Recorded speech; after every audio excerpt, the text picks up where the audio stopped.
So the moment that food became like magic to me, probably it was 7, 8, and we went to visit during Lent, old uncle of mine, first time ever, in a tiny town called Rivas, in the region of Aragon.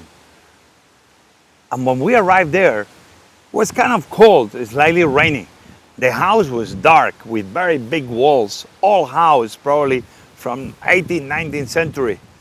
And he only had a very big iron pot on the fire and a wooden table filled up with breadcrumbs that he was cutting there with a very old knife. I was very hungry and I was like, bread? That's what we have for dinner? Well, he began cooking that bread with some pork fat. And probably that ritual of roasting the bread in the big iron pot lasted, I don't know, over an hour. At the very end, something magic happened to that bread with the pork fat. We call that dish migas in Spain. But I never eaten something so humble, but so amazingly delicious. That humble breadcrumbs in a plate, in a dark room, with the fire creating shadows all around me. Almost shadows that were telling me, what are you doing? Why are you eating this? In that moment when I put that spoon of those warm, crispy, but soft at the same time in a very strange way, breadcrumbs in my mouth, that moment, probably that moment alone, I knew that I wanted to be part of whatever cooking meant. That's when I saw for first time magic in cooking, magic in a pot. I like to make things up in the kitchen rather than repeat what someone else has done. It's more interesting, and sometimes, often, it produces a really interesting result. Something that people say that they like, and that, I don't know, functions more in the way that we imagine things instead of like reading an instruction manual. So I have to admit that it absolutely terrifies people who watch it, the process, even though it turns out usually very well. And there are occasions when the result is inedible. But that's the price that really interesting new ideas comes with. So there was definitely a time in my life when I was younger where food made sense, much more in a sustenance or just for energy, a sustenance of life that really leapt out to me. We had big family reunions in central Pennsylvania. Everybody would get together, 80 to 100 people, lots of eating, lots of feasting, and the opportunity was more about us getting together and having a great time with family. But when I was 7 years old, I had a great uncle who would drive to the Jersey Shore, and he would always bring back scallops and clams, and he had a big old-fashioned clam steamer. And I remember the first time that I ate a steamed clam followed by the juice that gathered at the bottom of the pan. And it was for the first time that I realized that there was just tremendous amounts of pleasure in the act of eating. For me, growing up in a farm community, surrounded by food that was very, very simple and basic, that there could be something so exotic and from the ocean that could transform and create the sensations that I was feeling. And it stayed with me ever since. I think often back to that old-fashioned clam steamer with the spigot at the bottom where you could fill up your clam juice and all the melted butter at the end. And when I eat clams, I always think back to those times. I love cooking. I love cooking and making people happy. And something about food can transform you to another place. When I'm cooking, one of my favorite dishes sometimes, like spaghetti alla carbonara, reminds me of when I lived in Rome. So I'm actually feeding myself, but my soul feels good as well. It reminds me of being back in Italy. I don't think that there was ever a specific moment in which I realized that food was more than nourishment. And I believe that it's because it just always naturally was. I was born that way. Unfortunately or fortunately, Mom says that even at 2 years old, I would devour not just my food, but everybody else's food that I could get my little tiny hands on. And what food is to me, though, is very sweet memories. Like there's people that smell a perfume or hear a song and it takes them to a specific person and a place in time. For me, food is that. And if I smell fricassé or arroz con pollo, chicken and rice, that takes me to two different grandmothers. And it's almost as if I would be smelling them as humans next to me. So it connects me to those incredible memories of childhood. Coffee does that to me. It reminds me of my grandfather. So I believe that, and it's also always been a way for me to express love. If I want to conquer someone, if I want to make someone feel good, then I cook for them. And so it is always not just a memory of, but it's an act of love. That's the best way for me to describe it. Food. So important, right? To nourish you. What else can food do? I think it can change people. I think it can make people happy. One of my fondest memories is when I was 10 years old in Dayton, Ohio. Back then we never locked the doors.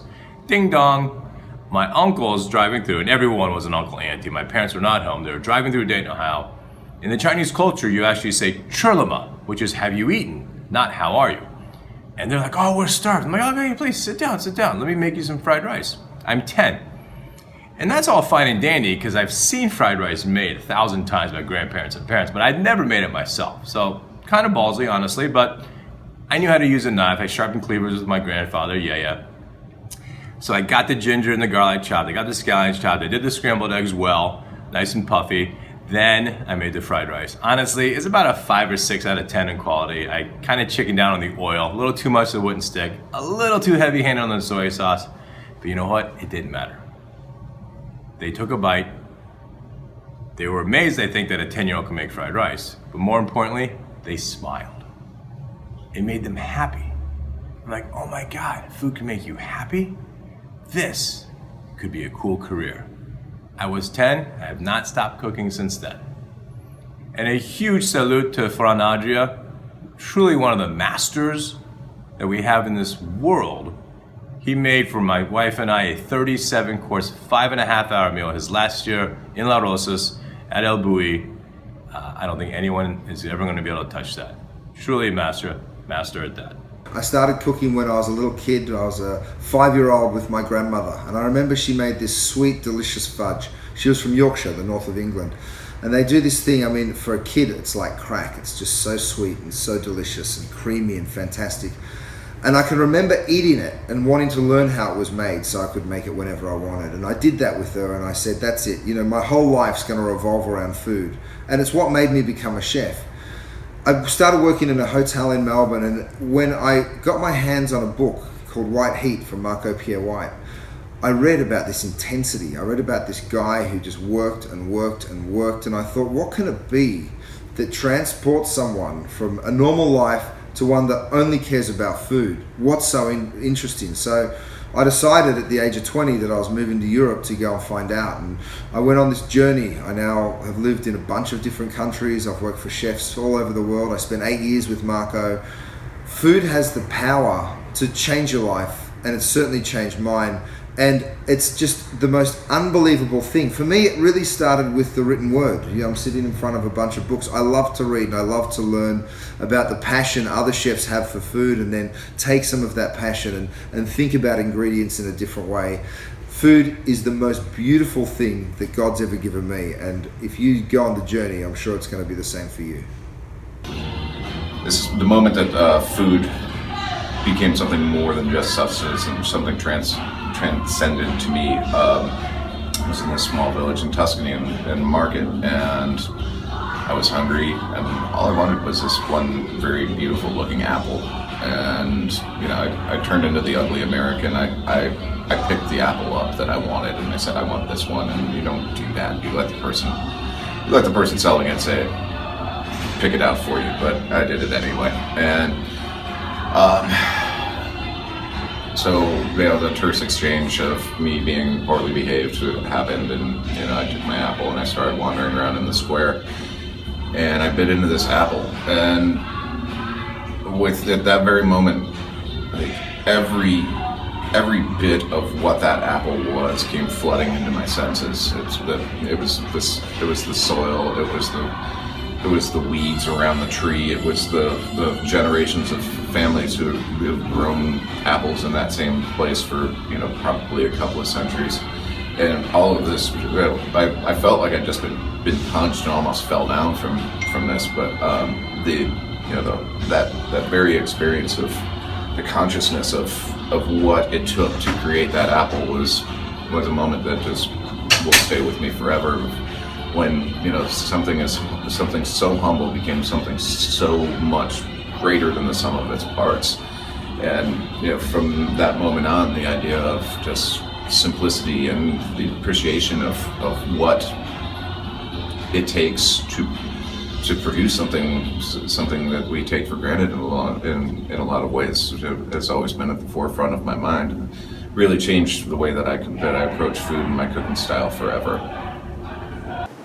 A real turning point for me was a charity dinner I cooked in Jerusalem along with many other chefs from different countries, including Israel and Palestine. There were religious leaders and politicians and all kinds of dignitaries from all over the world. And what was so special about that night was that all focus was on the food. There was no talk of religion or politics, and food transcended all the barriers and the borders that we as humans sometimes build for ourselves. It was really an extraordinary thing, and it inspired my book, The Shared Table. Here in New York, after the attacks on 9/11, I started Operation Chefs with Spirit, and we fed over 1 million meals to the relief workers after the tragedy. And I saw firsthand the extraordinary power of food to heal. It was the most magnificent thing I've ever seen in my life.